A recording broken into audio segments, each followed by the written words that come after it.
Good evening, folks. This is homework number 3, dividing monomials. And in this homework for this evening, you are going to divide monomials by using the quotient rule. And the quotient rule tells us that if I have x to the a power over x to the b power, I just need to subtract those two exponents. So let's do some of these. We're going to simplify these. So if I look at number 1, this is fairly straightforward because 4 minus 2 equals 2. So my quotient rule tells me that this answer is y to the second power.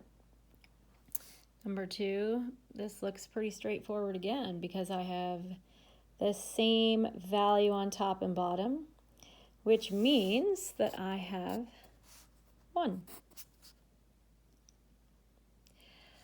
Number 3, let's look at this. So it looks like I have 4 minus 3. So it looks like I have x and then y to the 5 minus 2, which is y to the third. Number 4, like I have m, and I'm not really doing anything to m, so I get to hold on to that. And then I have n, because 3 minus 2 is 1. Over here, so now I have some coefficients.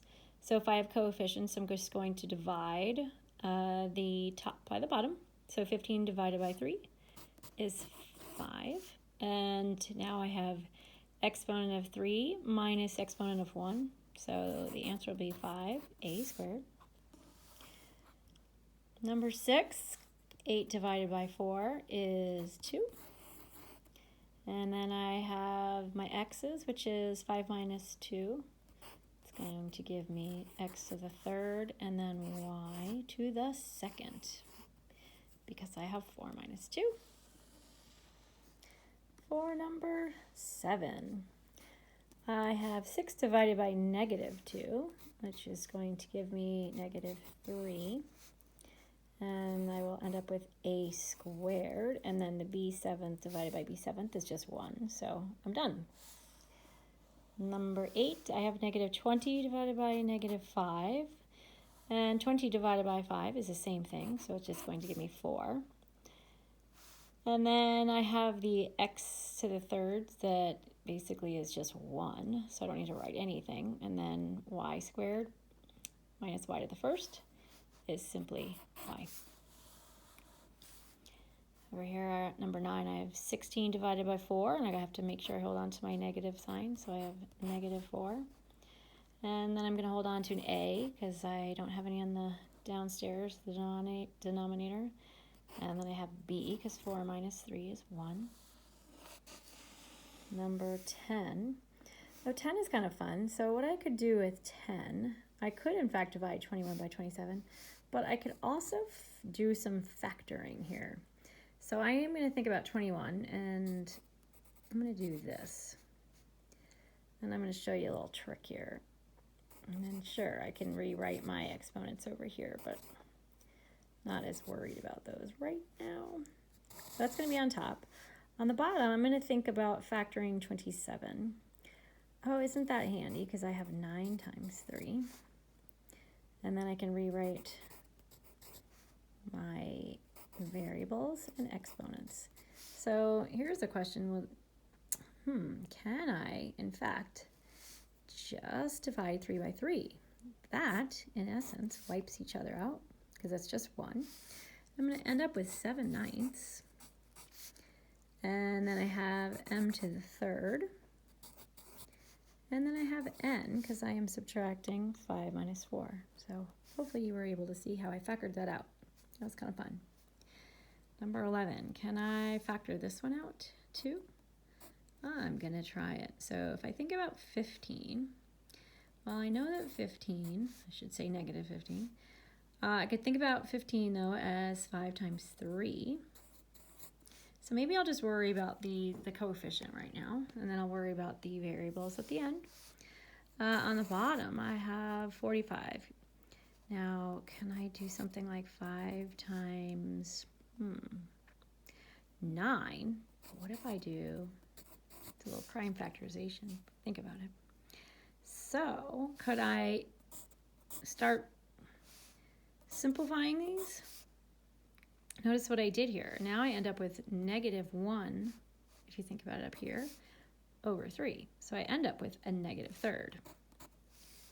Hopefully you were able to see how I factored 15 and 45 out. And now I'm going to rewrite this though. So I'm going to end up with -1/3. And then I got to go back to my variables now. It looks like I have x to the 4th and I have 1y. Hopefully you can see that. I'm going to go ahead and box this because I have a little more work there.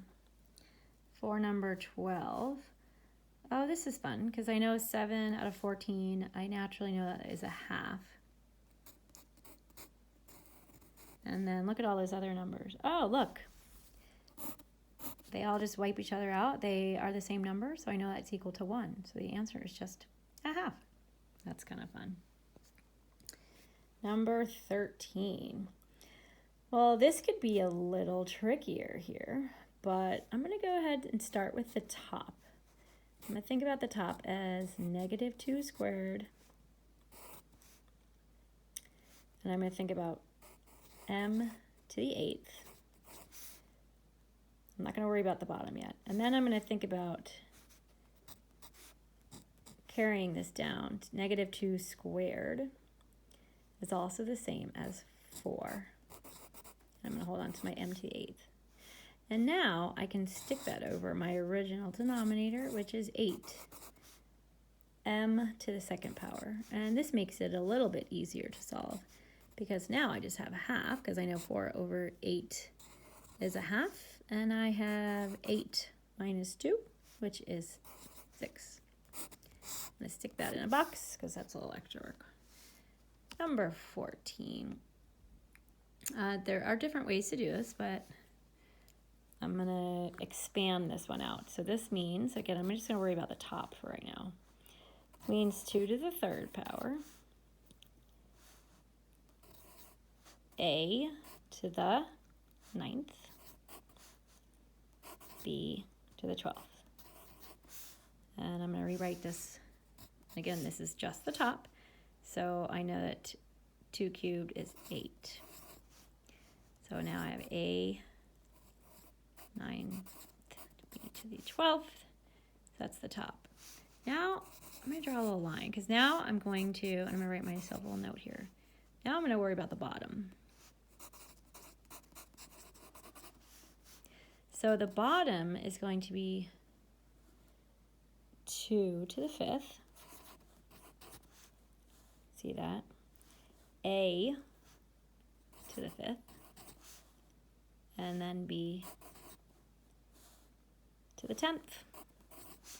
And I know 2 to the 5th. I've actually memorized that now, and that is going to be 32. A to the 5th, B to the 10th. I'm going to keep writing that.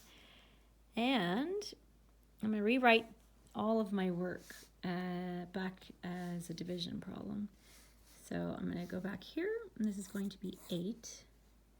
A to the 9th, B to the 12th, all over 32, A to the 5th, B to the 10th. And sorry, this is getting a little messy here. The final answer is actually going to be 1 to the 4th because I know 8 goes into 32 4 times. And then I have 4 A's left over, 2 B's left over. Number 15. Oh no, my kids have finished their movie. They're going to come up here in just a moment. Uh-oh. Whoa, this is crazy. Uh-oh, here they come. I'm going to end up with this one. I'm going to end up with 3 to the 5th.